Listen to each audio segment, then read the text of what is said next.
So now look at this as if this were the actual stringer, how it goes together.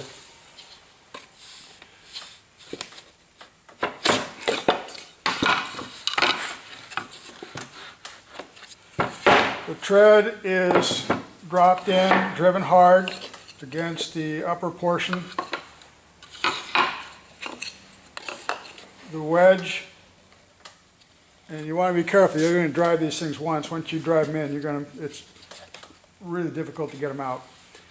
So that's driven in, trimmed if necessary.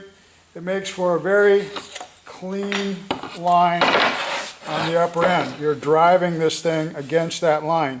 Even if your tread is just slightly bowed, it's going to be hard against that line. Riser goes in. The next wedge is driven home. I tend to pocket screw and glue the tread to the riser,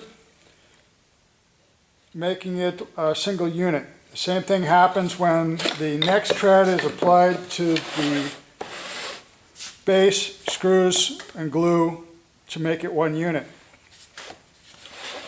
There's been some differences of opinion as to how the wedges should be held in place. Some people feel that you glue both sides, holding it in place. I don't do that. I worry a little bit about wood movement on solid treads.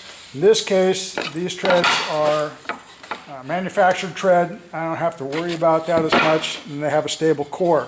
However, it is concerned on solid material. So one thought is that glue is on the side only. That is the riser, because you've got a grain that's running on a diagonal, so it's not typically considered a cross grain application. The other thought was that the tread would go in, the riser would go in, be driven home, trimmed flush, and when the next tread goes on, it holds the backside of this next, the backside of the next wedge being driven in will hold the vertical wedge in place, and the horizontal wedge isn't likely to fall out.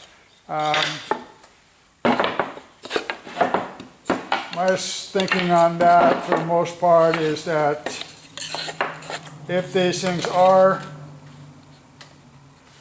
driven in, a couple of pin nails will hold it in place, and if you do have some issues about wood movement, a couple of brads or 23 gauge pin nails are not going to split this material. So that's how they go together. Driven hard. The one thing to think about is when you make the unit up, this is going to be going into a house prior to the sheetrock.